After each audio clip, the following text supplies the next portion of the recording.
সে আমার পায়ের কাছে বসে কাঁদতে শুরু করল। আল্লাহর ওয়াস্তে আমাকে তালাক দিও না, আমি কোথায় যাব? আমি তাকে আরও অপমান করার চিন্তা করলাম এবং বললাম, যদি তুমি আমার কুকুরের সাথে থালায় খাবার খাও তাহলে তালাক থেকে বেঁচে যাবে। ভোরবেলা তালাক না দেওয়ার এই শর্ত আমি রেখেছিলাম, আর আমি জানতাম যে আয়েশা এমন কখনো করবে না, কিন্তু নিজের ঘর বাঁচানোর জন্য সে তাই করল। সে কোনো অবস্থাতেই এই ঘর ছাড়তে চায়নি, কিন্তু তারপরও আমি তাকে তালাক দিয়ে দিলাম, কারণ ডাক্তার আমাকে বলেছিল যে আয়েশা কখনো মা হতে পারবে না। আয়েশার সাথে আমার ভবিষ্যৎ আমার কাছে অন্ধকার মনে হচ্ছিল। তাকে তালাক দেওয়ার পর আমি তাকে আমার ঘর থেকে বের করে দিলাম এবং আমি অস্ট্রেলিয়া চলে গেলাম, যেখানে একটা তেল কোম্পানিতে চাকরি করতে শুরু করলাম। বেতন আমার চিন্তার চেয়েও অনেক ভালো ছিল এবং আমার তো দিন পাল্টে গিয়েছিল। মনে মনে এটাই ভাবতে থাকলাম যে আয়েশাকে তালাক দেওয়া আমার জন্য লাভজনক প্রমাণিত হয়েছে। একদিন কোম্পানির মালিক আমাকে বলল যে মালয়েশিয়া থেকে আমার একটা বিশেষ অতিথি আসছে, তুমি তাকে বিমানবন্দর থেকে গ্রহণ করার জন্য যাও। আমি বিমানবন্দরে পৌঁছালাম তো লজ্জায় তৎক্ষণাৎ আমার মুখ লুকিয়ে ফেললাম, কারণ তার সাথে আমার সাবেক স্ত্রী আয়েশা ছিল, যার কোলে একটা শিশুও ছিল। আমি আমার মুখ লুকিয়ে রেখেছিলাম, কিন্তু আয়েশা আমাকে তৎক্ষণাৎ চিনে ফেলল, হাসতে শুরু করলো এবং বলতে শুরু করলো, তুমি তো খুব বোকা মানুষ ছিলে যে তুমি আমাকে এই শীতের রাত ছিল যখন প্রথমবার আমি তাকে ফুটপাথে দেখেছিলাম। রাত প্রায় 1টা বেজে গিয়েছিল এবং অর্ধেক রাতে এভাবে একা একটা মেয়ের ফুটপাথে দাঁড়িয়ে থাকা আমার কাছে খুব অদ্ভুত লাগলো। সে হাত দিয়ে ইশারা করলো এবং গাড়ি থামাতে বলল। আমি ভাবলাম হয়তো অসহায় মেয়ে আমার কাছ থেকে লিফট চায়, তাই আমি আমার গাড়ি থামিয়ে দিলাম। যেই আমি গাড়ি থামালাম, কাঁচ নামালাম, তো সে আমাকে বলল, সাহেব, আমাকে তোমার সাথে নিয়ে যাবে কি? আমি তার এই কথা শুনে অবাক হয়ে গেলাম। তারপর তাকে বললাম, আমি তোমাকে আমার সাথে কেন নেব, আর তুমি কোথায় যাবে? আমি যেখানে, তুমি আমাকে নিয়ে যাবে, তোমার ইচ্ছা। আমি তোমার সাথে যাওয়ার জন্য প্রস্তুত।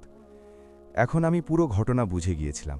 আমি তাকে বললাম, ফিরে তোমার ঘরে চলে যাও, শহরের অবস্থা ঠিক নেই এবং শীতও অনেক বেশি, কেউ তোমাকে ক্ষতি করতে পারে। এটা শুনে সে হাসল এবং বলল, সাহেব, যখন আমি নিজের সম্মান নিজে বিক্রি করার জন্য প্রস্তুত, তাহলে আমাকে কারো থেকে কি ভয়?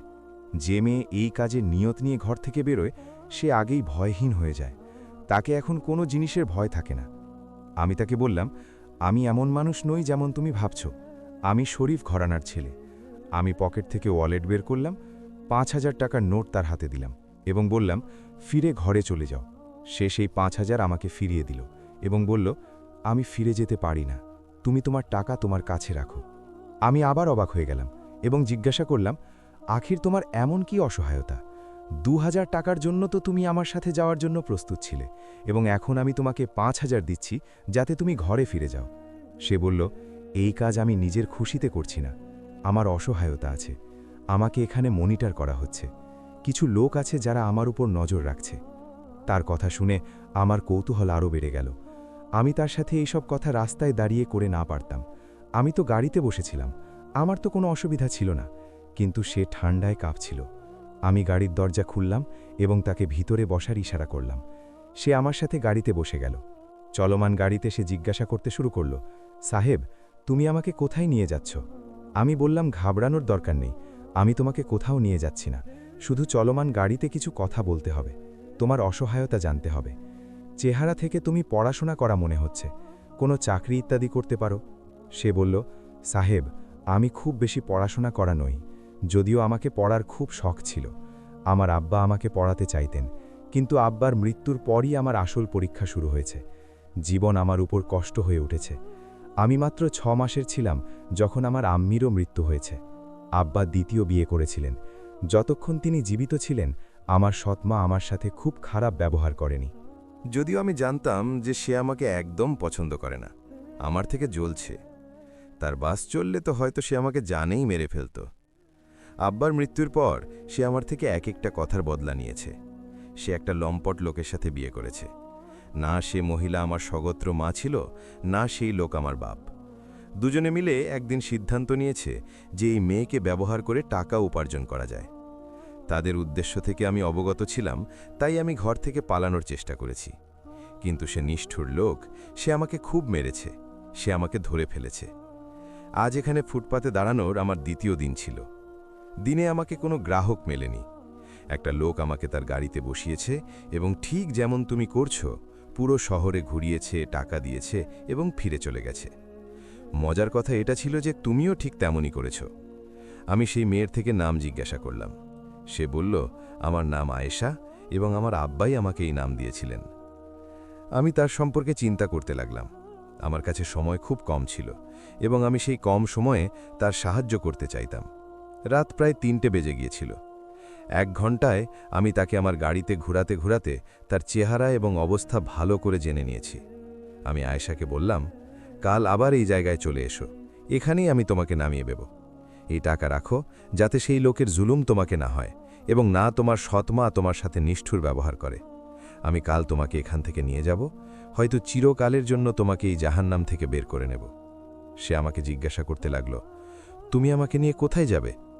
আমি আয়েশাকে বললাম, এটা তো আমিও জানি না, কিন্তু যেখানেই হোক কমপক্ষে এই আগুনের সমুদ্র থেকে ভালো হবে। আমি তাকে সেই ফুটপাতে নামিয়ে দিলাম এবং চলে এলাম। সে চেহারা থেকে নির্দোষ মনে হচ্ছিল, ঘাবড়ানো। নিশ্চয় তার সৎমা এবং সেই লোক আয়েশাকে ব্যবহার করতে চাইত। আমি তাকে 10,000 টাকা দিয়েছি। 5,000 আগে এবং 5,000 তাকে নামাতে সময় যেই আমি ফুটপাত ছেড়ে যেতে লাগলাম, আমি দেখলাম যে একটা মহিলা তার দিকে দৌড়ে এলো। সে তার সৎমা ছিল এবং তার সাথে তার দুর্বৃত্ত স্বামীও ছিল। দুজনে আয়েশার কাছে এলো। লোভী মা তাড়াতাড়ি বলল, কত টাকা পেয়েছ? তাড়াতাড়ি দেখাও। এটা তো কোনো ধনী ঘরের লোক মনে হচ্ছিল। আশা করি টাকা ভালোই দিয়েছে। আয়েশা দুটো 5,000 টাকা নোট তার মুঠোয় দিল। মা এটা দেখে খুব খুশি হলো। 10,000 দেখে সেই মহিলার খুশির ঠিকানা ছিল না। সে আয়েশাকে সাবাস দিল। নেশারি স্বামীও তার স্ত্রীকে বলল, তোমার এই আইডিয়া কাজ করেছে। যদি আমরা এটাকে বিক্রি করতাম তো হয়তো এত টাকা পেতাম না, কিন্তু এটা তো 2 মাসে আমাদের সেই পরিমাণ উপার্জন করে দেবে যা আমরা ভাবিনি। মহিলা আয়েশার দিকে দেখতে দেখতে বলল, হ্যাঁ এটাই তো কথা। আমি বলেছিলাম না, এটা তার প্রথম রাত। 10,000 নিয়ে এসেছে। এখন দেখো, আমি এটার উপর এখনও খরচ করিনি। এর অবস্থা তো দেখো, কাপড়ও ভালো নয়, চুলও সাজানো নয়, যেন ফকিরের মতো চেহারা বানিয়ে রেখেছে। যখন আমি এটার উপর খরচ করব তো তাকে ফুটপাতে দাঁড়ানোরও দরকার পড়বে না। লোকেরা আমাদের ঘরে আসবে, দরজা খটখটাবে এবং তারপর আমি এর দর লাগাবো। তারা দুজনে আয়েশা সম্পর্কে এমন স্বপ্ন দেখছিল। না সেই মহিলার চোখে লজ্জা ছিল এবং না তার নেশারি স্বামীর চোখে দ্বিধা। লোভ তাদের অন্ধ করে রেখেছিল। সে সবচেয়ে বেশি লোভী মানুষ ছিল। আমি ঘরে ফিরে এলাম। রাতে আমাকে ঠিক করে ঘুম আসেনি। সকাল হলে আমি মাকে বললাম, মা, আমার একটা মেয়ে পছন্দ হয়েছে, আমি তার সাথে বিয়ে করতে চাই। মা এটা শুনে খুব খুশি হলো। মা আমাকে বলল, কে সেই ভাগ্যবতী মেয়ে যে আমার ছেলেকে পছন্দ করেছে? আমি কালই তার ঘরে যাব। তোর জন্য তো তোর মা কিছু করতে পারে। আমি মাকে বললাম যে তার নাম আয়েশা। তার মা বাবার মৃত্যু হয়েছে, সে তার ভাইয়ের কাছে থাকে। আমি মাকে কিছু কথায় মিথ্যে বলতে হয়েছে, কিন্তু যে পদক্ষেপ আমি নিতে যাচ্ছি সেটা ছোটখাটো নয়। শুধু একটা রাত এবং একটা মিলনে আমি আয়েশাকে আমার সঙ্গী বানানোর সিদ্ধান্ত নিয়ে ফেলেছি। আমি জানি না যে এই সিদ্ধান্ত আমি তাড়াহুড়োয় নিয়েছি কিনা, কিন্তু একটা কথা আমার ইয়াকিন ছিল, যদি আমি একটু দেরি করি তো তার লোভী মা বাপ সেই নির্দোষ মেয়েকে ছিঁড়ে ছিঁড়ে তাকে ক্ষুধার্ত নেকড়ের হাতে তুলে দেবে এবং তার জীবন নষ্ট করে দেবে। পরের রাত আমি অধৈর্য হয়ে আয়েশার আসার অপেক্ষা করতে লাগলাম। আমি সময়ের আগেই সেখানে পৌঁছে গিয়েছিলাম। প্রায় রাত 12টার পর সে লুকিয়ে আবার সে ফুটপাতে নজরে পড়ল। আমি সামনে গাড়ি থামালাম, তাকে গাড়িতে বসালাম এবং তারপর সেখান থেকে চলে গেলাম। সামির যে আমার বন্ধু ছিল, আমি আগেই তাকে সবকিছু আয়েশা সম্পর্কে বলে দিয়েছিলাম এবং বলেছিলাম যে ভাবিকেও ভালো করে বোঝানো। আমি আয়েশাকে নিয়ে তার কাছেই যাচ্ছিলাম। আমি আয়েশাকে বললাম, চিন্তিত হওয়ার কোনো দরকার নেই। যতটা ঝুলুম তুমি এখন পর্যন্ত সহ্য করেছ, শুধু এখন সব শেষ হয়েছে। এখন তুমি তোমার ভাইয়ের কাছে যাচ্ছ। আমার সবচেয়ে কাছের বন্ধু সামির, যে আমার জন্য ভাইয়ের থেকেও বেশি, সে এখন তোমারও ভাই। তুমি কয়েকদিন তার ঘরে থাকো। আমি আমার মায়ের সাথে কথা বলে নিয়েছি। আমি আমার মা বাবাকে নিয়ে সামিরের ঘরে আসব এবং তারপর তোমাকে চিরকালের জন্য আমার সাথে নিয়ে যাব। এটা শুনে সে আমার দিকে অদ্ভুত নজরে দেখতে লাগল। তার চোখে ইয়াকিনের থেকে বেশি অবাক। সে চোখের পাতা পর্যন্ত ভিজে গিয়েছে। তাকে এই কথায় বিশ্বাসই হচ্ছে না। কিছুক্ষণ পরই সামিরের ঘর এসে গেল। সামিরের স্ত্রীও তার সাথে দাঁড়িয়েছিল। আমি দুজনের সাথে কথা বললাম এবং আয়েশাকে সেখানে ছেড়ে ঘরে ফিরে এলাম। পরের দিন আমি আমার মাকে নিয়ে সামিরের ঘরে পৌঁছালাম। মাকে আয়েশা প্রথম নজরেই খুব পছন্দ হয়েছে। তিনি তার মাথায় ভালোবাসার হাত ফিরিয়ে সামিরকে বললেন, আল্লাহ তাআলা আমাকে দুটো মেয়ে দিয়েছিলেন, কিন্তু ছোট বয়সেই দুজনেই চলে গেছে। আমার আকাঙ্ক্ষা ছিল যে আমার একটা মেয়ে হোক যে আমার সাথে কথা বলে, নিজের হৃদয়ের অবস্থা আমাকে বলে। আমার ছেলে খুব ভালো, আজ্ঞাবহ, কিন্তু কিছু কথা এমন হয় যা মা নিজের ছেলেকে বলে না। এখন তো আমার মেয়ে মিলেছে। এটা শুনে আয়েশার চোখে খুশি ছলকে উঠল। সামিরও চেনের নিঃশ্বাস নিল, কারণ সে ভিতরে ভিতরে ভয় পাচ্ছিল যে কোথাও আন্টি আয়েশার বাস্তবতা জেনে গেলে বিষয়টা খারাপ হয়ে যেতে পারে। খ্যার, সবকিছু পরিকল্পনা অনুসারে খুব ভালো করে হয়েছে। মাকে কোনো কথার সন্দেহ হয়নি যে আয়েশার সম্পর্ক কোথা থেকে। এক সপ্তাহের মধ্যেই আমি আয়েশার সাথে নিকাহ করে নিলাম এবং তাকে আমার ঘরে নিয়ে এলাম। আমার সম্পর্ক একটা মধ্যবিত্ত পরিবার থেকে ছিল। আমার মৃত বাবা একটা প্রফেসর ছিলেন এবং আমার মা একটা অবসরপ্রাপ্ত স্কুল শিক্ষিকা। মাকে আমার বিয়ের খুব তাড়াহুড়ো ছিল এবং আমি এটাও জানতাম যে আমার বিয়ে কোন অবস্থায় হয়েছে। যখন থেকে আয়েশা এই ঘরে এসেছে, আমি অনেক বছর পর আমার মায়ের চেহারায় হাসি দেখেছি। তাদের একাকিত্ব এখন শেষ হয়েছে। পুরো মহল্লায় আয়েশার চর্চা হতে লাগল। সে অত্যন্ত শরীফ, সভ্য এবং শিষ্টাচার জানা মেয়ে ছিল। নিজের ভালো আচরণ দিয়ে সে সবার হৃদয় জয় করে নিয়েছে, বিশেষ করে আমার মায়ের হৃদয়। আমি আমার মাকে অনেক সময় পর এত খুশি দেখেছি এবং এটাই আমি চাইতাম। মায়ের জীবন খুব কষ্টে কাটিয়েছে, এটা আমিই জানতাম। বাবার মৃত্যুর পর মায়ে আমাকে খুব কষ্ট করে পালন করেছে, পড়িয়েছে এবং আমাকে একটা সফল মানুষ বানিয়েছে। আয়েশা আমার এবং মায়ের খুব যত্ন নিতে শুরু করল।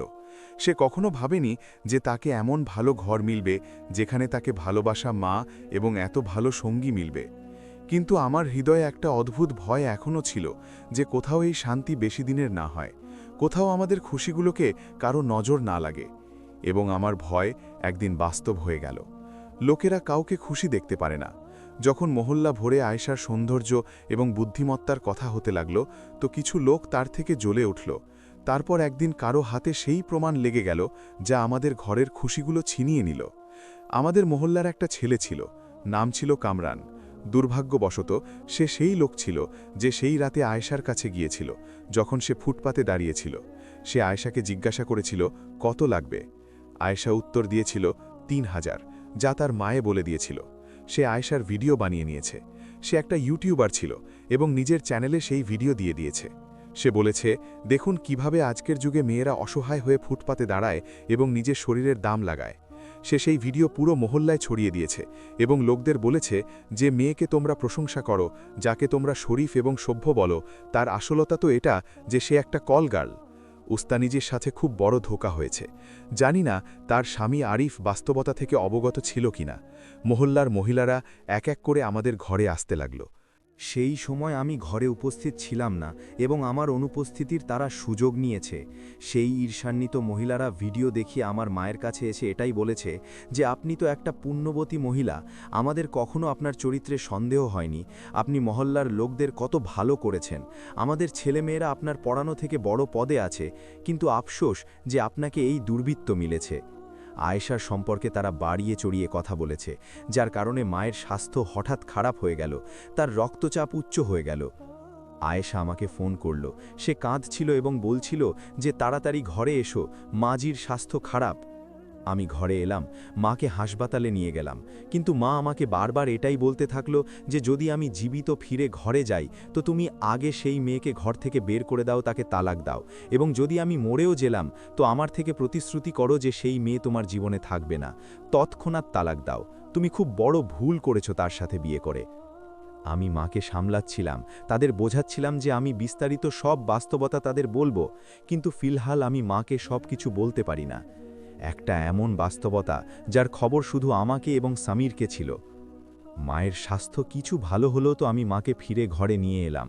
তার স্বাস্থ্য তো এখন ভালো হতে শুরু করেছে, কিন্তু এখন তাকে আয়েশা থেকে গভীর ঘৃণা হয়ে গেল।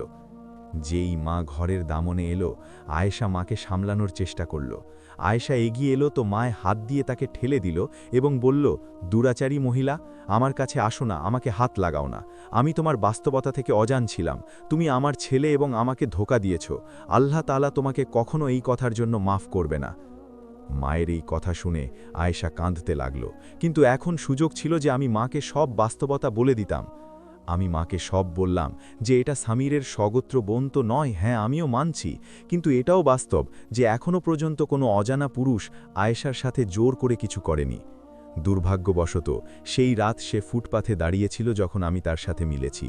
তাকে আগেই কামরান তার কাছে এসেছিল এবং তার ভিডিও বানিয়ে চলে গিয়েছে, কিন্তু আয়েশা কারো সাথে যায়নি, তার সম্মান আল্লাহ রক্ষা করেছে। এই বেচারি অসহায় ছিল, তার সৎমা এবং বাবা দুজনে তাকে ব্যবহার করতে চাইত। মা, আপনি শৈশব থেকে আমাকে এটাই শিখিয়েছেন যে সবসময় হকের সাথে দাঁড়াতে হবে এবং সেই লোকদের সাহায্য করতে হবে যাদের সমাজ কষ্ট দিয়েছে। আমি বললাম, আয়েশা থেকে বেশি কে বিপদে থাকবে? আমার এই কথা শুনে মা চুপ হয়ে গেল।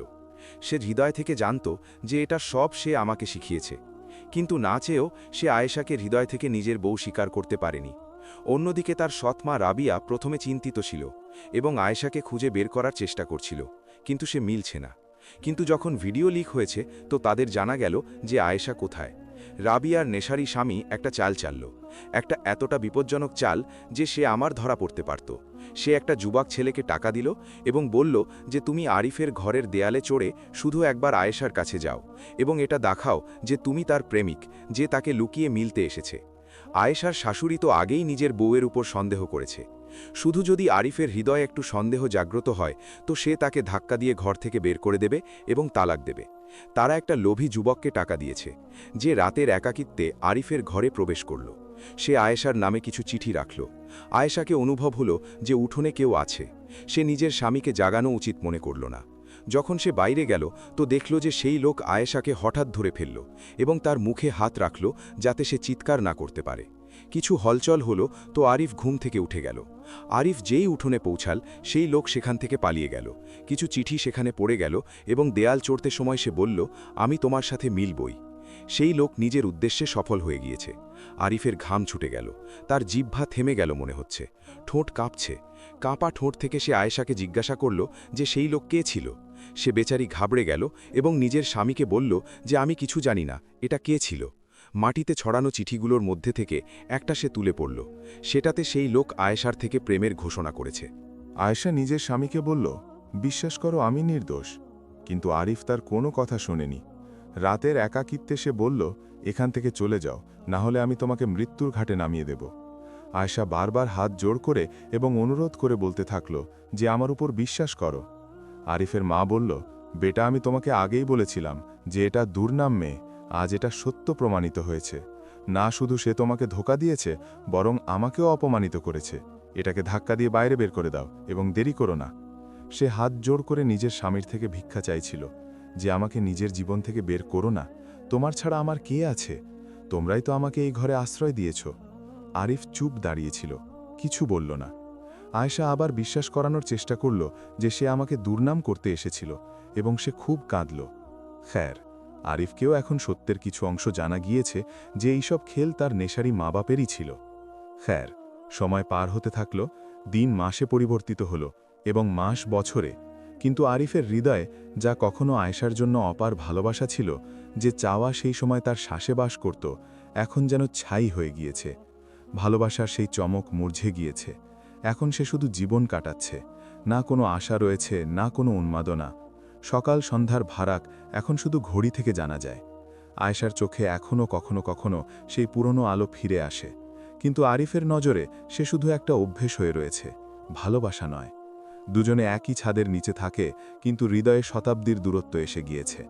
একদিন আরিফের মা নাস্তার টেবিলে কথা শুরু করল, আমাকে এখন নাতি চাই, এখন তো আমার বয়সও হয়ে গিয়েছে, তোমরা কবে সুসংবাদ দেবে? আয়েশা চোখ নামিয়ে নিল, তাকে বলার কিছু ছিল না। কিন্তু আরিফের মা যেন আগুনে তেল ছেটাচ্ছে, বলতে থাকল, জালিল মহিলা, তোমাকে লজ্জা আসে না?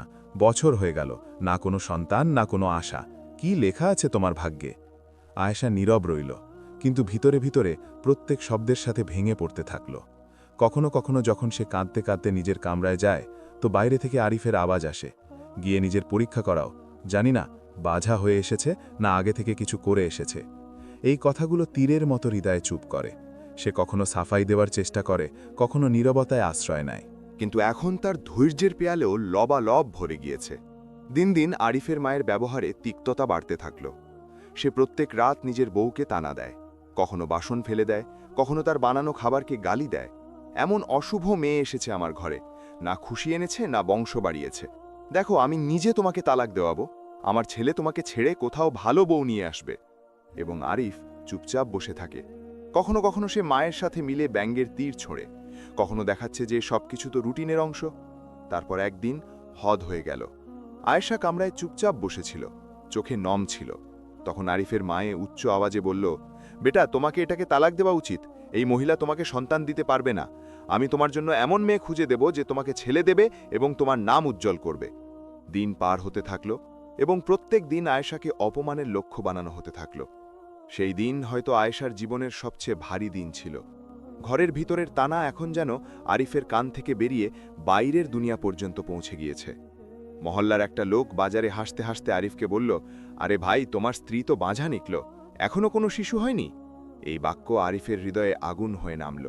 তার চেহারা লাল হয়ে গেল, নাড়ি টান হয়ে গেল এবং সে কিছু না বলে ঘরের দিকে চলে গেল। ঘরে পৌঁছাতেই মায়ে আবার সেই কথা শুরু করল, আমি বলেছিলাম না এই মেয়ে তোমার ভাগ্যে অপমান লিখে এসেছে? এবার আরিফের ধৈর্য ভেঙে গেল। সে গর্জন করে কামরায় গেল যেখানে আয়েশা নীরব বসেছিল। বাস, খুব হয়েছে। লোকেরা এখন আমার উপর হাসতে শুরু করেছে। তুমি আমার সম্মান মাটিতে মিশিয়ে দিয়েছ। আয়েশা ভয় পেয়ে উঠল। আরিফ, আমি কি করেছি? আমি তো তোমার জন্য চুপ। সে কথা কেটে দিল, তুমি আমাকে একটা সন্তান দিতে পারো না তো আর কি দিতে পারবে? আয়েশা কাঁদতে লাগল, হাত জোড় করে অনুরোধ করতে লাগল, আল্লাহর ওয়াস্তে আমাকে তালাক দিও না, এই দুনিয়ায় তোমার ছাড়া আমার কে আছে? আরিফের চেহারায় এখন একটা কঠিন হাসি উঠে এসেছে। সে তাকে আরও অপমান করতে চাইত। বলল, ঠিক আছে, যদি তুমি চাও যে আমি তোমাকে তালাক না দিই, তো সেখানে যে কোণে আমার কুকুরের থালা রাখা আছে সেটাতে যে অবশিষ্ট খাবার আছে তাকে খেয়ে নাও। আয়েশার চোখে ভয় ভাসতে লাগলো। আরিফে আঙুল দিয়ে ইশারা করল এবং সেই যে বালতি রাখা আছে যেটাতে আমার কুকুর জল পান করে গিয়েছে, যদি সত্যি আমার সাথে থাকতে চাও তো সেই বালতির জল পান করো। এটা শুনে আয়েশার পায়ের তলায় মাটি সরে গেল। সে দীর্ঘক্ষণ আরিফকে দেখতে থাকল, সেই লোককে যার জন্য সে নিজের পুরো দুনিয়া কুরবান করেছে। তার চোখ থেকে অশ্রু বইতে লাগল, কিন্তু আরিফের চেহারা পাথর হয়ে রইল। দরজায় দাঁড়িয়ে তার মা সব কিছু দেখছিল, কিন্তু জরার হৃদয় গলে না। আয়েশা কাঁপা হাতে এগিয়ে গেল, বালতির কাছে পৌঁছল এবং কাঁপা ঠোঁট থেকে সেই নোংরা জল নিজের ঠোঁটে লাগিয়ে নিল। যেই সে এমন করল, আরিফ চিৎকার করল, এখন তোমাকে তালাক আছে, বেরিয়ে যাও আমার ঘর থেকে, এক্ষুনি এক্ষুনি। আয়েশা মাথা তুলল। তার চোখে এখন ভয় ছিল না, শুধু বিরানি ছিল। সে নীরবে নিজের দুপাট্টা সামলালো, দরজার দিকে এগিয়ে গেল এবং কিছু না বলে সেই ঘর থেকে বেরিয়ে গেল। এখন আয়েশার জন্যে দুনিয়া অন্ধকার হয়ে গিয়েছে।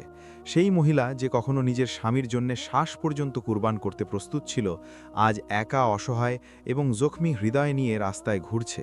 চেহারায় অশ্রু, হৃদয়ে ঝড় এবং পায়ে অস্থিরতা। সে রাস্তার কিনারে কিনারে চলছিল, যেন জীবনের পথে নিজের অস্তিত্ব খুঁজছে। হৃদয়ে হৃদয়ে বারবার চিন্তা করছে, এখন আমি কোথায় যাব, কোন দরজায় দস্তক দেব। সন্ধে ঢলে গিয়েছে। আয়েশা ক্লান্ত হয়ে অসাড় হয়ে গিয়েছে যে হঠাৎ একটা দ্রুতগতির গাড়ি এসে তাকে ধাক্কা মারল। আয়েশা মাটিতে পড়ল, চেতনা ছড়িয়ে পড়ল, শরীর রক্তাক্ত হয়ে গেল। গাড়ি থামল, দরজা খুলল এবং একটা লোক দৌড়ে তার কাছে এলো। সে তৎক্ষণাৎ আয়েশাকে তুলল, নিজের গাড়িতে রাখল এবং সোজা হাসপাতালে পৌঁছে দিল। সেখানে তার অপারেশন হলো। জখম গভীর ছিল, কিন্তু জান বেঁচে গেল। বাসির প্রত্যেক দিন হাসপাতালে আসে, তার চিকিৎসার সব খরচ নিজে ওঠায় এবং নার্সদের থেকে অবস্থা জিজ্ঞাসা করে। 10 দিন পর্যন্ত আয়েশা জীবন এবং মৃত্যুর মাঝে ঝুলতে থাকল, কিন্তু অবশেষে জীবন তাকে ধরে নিল। 10ম দিনে যখন সে চোখ খুলল, তো সামনে বাসির হাসতে হাসতে বলছে, আলহামদুলিল্লাহ, এখন তুমি ভালো। চিন্তা করো না, সব ঠিক হয়ে যাবে। আয়েশা ধীরে করে জিজ্ঞাসা করল, আপনি কে? বশির নরম করে উত্তর দিল, একটা মুসাফির যে তোমাকে রাস্তায় জখমি পেয়েছে এবং শুধু মানবতার নাতে সাহায্য করেছে। তার নাম বশির হমদানি ছিল, চট্টগ্রাম শহরের একটা বিখ্যাত ব্যবসায়ী। আয়েশার চোখে অশ্রু ভরে এলো। সে নীরব রইল। পরের দিন যখন বশির আবার হাসপাতালে এলো, তো সে নরম লহজায় বলল, যদি তুমি চাও তো আমি তোমাকে তোমার ঘরে পৌঁছে দিই, অথবা যদি তুমি সেই সব পিছনে ছেড়ে দিতে চাও তো আমি তোমাকে চাকরি দিয়ে দেব, যাতে তুমি নিজের পায়ে দাঁড়াতে পারো। আয়েশা আকাশের দিকে দেখল, যেন বছর পর আশার কোনো রশ্মি দেখা গিয়েছে। সে কিছু বলল না, কিন্তু তার হৃদয়ে প্রথমবার একটা অনুভূতি জাগল যে হয়তো জীবন এখনও শেষ হয়নি।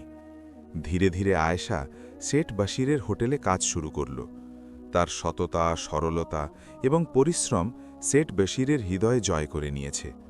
অনেকবার সে আয়েশাকে পরীক্ষা করেছে, টাকার ব্যাগ সোপর্দ করেছে, এক জায়গা থেকে অন্য জায়গায় রকম পৌঁছানো বলেছে, এবং প্রত্যেকবার আয়েশা সততার সাথে নিজের দায়িত্ব নিভিয়েছে। শেঠ বশিরের স্ত্রী কয়েক বছর আগে তাকে ছেড়ে চলে গিয়েছে। সময় পার হল এবং বশির আয়েশার সাথে নিকাহ করে নিল। আয়েশার জীবনে আবার বাহির ফিরে এলো। তার জখমে এখন শান্তির মলম ছিল। ওদিকে যখন আরিফ আয়েশাকে ঘর থেকে বের করেছে, কয়েক বছর পর সে ঢাকা থেকে চট্টগ্রাম শিফট হয়ে গেল। তাকে একটা অয়েল কোম্পানিতে চাকরি মিলে গিয়েছে। একদিন কোম্পানির মালিক বলল, মালয়েশিয়া থেকে আমার একটা বিশেষ অতিথি আসছে, তুমি বিমানবন্দরে গিয়ে তার স্বাগত করো। আরিফ বিমানবন্দরে পৌঁছাল। হাতে সেট বাশিরের বোর্ড তুলে অপেক্ষা করছিল। যেই সেট বাশির সামনে এলো, আরিফের নজর হঠাৎ তাদের সাথে দাঁড়ানো মহিলার ওপর পড়ল। সে আয়েশা ছিল। আরিফের চেতনা উড়ে গেল। সে তৎক্ষণাৎ চেহারা ফিরিয়ে নিল। হৃদয় জোরে জোরে ধড়কতে লাগল। তাকে নিজের চোখে বিশ্বাস হচ্ছে না। সেট বশিরের সাথে দাঁড়ানো তার সেই আয়েশা, যাকে সে বাঁঝা বলে ঘর থেকে বের করেছে। এখন একটা ধনী সম্মানিত মহিলার রূপে তার সামনে ছিল। তার কোলে একটা ছোট্ট মেয়ে ছিল এবং তার চেহারায় শান্তি, মর্যাদা এবং রৌনক ঝলকছে। আরিফের চেহারা হলুদ হয়ে গেল। সে মাথা নিচু করল, কিন্তু আয়েশা তাকে চিনে ফেলেছে। এখন আরিফ নিজের বসের সামনে লজ্জায় নিচু দাঁড়িয়েছিল এবং সামনে সেই আয়েশা ছিল যাকে সে একসময় অপমান বলে দর দর ঘুরতে বাধ্য করেছে। আয়েশা এগিয়ে এলো, নিজের স্বামী বাসিরের হাত গর্বের সাথে ধরে বলল, আরিফ, তুমি আমাকে অপমানিত বলেছিলে না? দেখো, আজ আমি সম্মানের সাথে দাঁড়িয়ে আছি। তুমি বলেছিলে যে আমি বাঁঝা, কিন্তু বাঁঝা আমি ছিলাম না, নপুংসক তুমি ছিলে। আল্লাহ আমার ধৈর্যের প্রতিফল দিয়েছে এবং বাসিরের সাথে ছিল, আমাকে একটা সুন্দর মেয়ে দিয়ে সম্মানিত করেছে। এটা বলে সে বাসিরের দিকে দেখল এবং বলল, এটা সেই লোক বাসির যে আমাকে অপমানের সাথে ঘর থেকে বের করেছে, আমার অস্তিত্বকে ঠেলে দিয়েছে, এবং আজ আল্লাহ সেই তার সামনে আমাকে সম্মান দিয়েছে। বাসির এক মুহূর্তের জন্য আরিফের দিকে দেখল, কিন্তু কিছু বলল না। আরিফের হৃদয়ে অনুতাপের ঝড় উঠে এসেছে। সে বসের সামগ্রী তুলল, তাদের গাড়ি পর্যন্ত পৌঁছে দিল এবং নীরবে ড্রাইভ করতে লাগল। তার চোখ থেকে অশ্রু বইছে। সে চিন্তা করতে থাকল, আল্লাহর করণী দেখো, যে মহিলাকে আমি হীন ভেবেছি আজ সেই আমার থেকে অনেক উঁচু। সত্যি, আল্লাহর প্রতিশ্রুতি সত্য, যে ধৈর্য করে আল্লাহ তারই সাথে থাকে এবং কর্মের ফল থেকে কেউ বাঁচতে পারে না। এখন তার কাছে ধন তো ছিল, কিন্তু হৃদয়ে একটা গভীর খালি ছিল। মা মরে গিয়েছে, ঘর খালি পড়ে আছে এবং জীবন একটা বোঝা হয়ে গিয়েছে। আরিফের ঠোঁট থেকে একটা ঠান্ডা আহ নিকলে, আমি জীবিত তো আছে, কিন্তু ভেতর থেকে মরে গিয়েছি।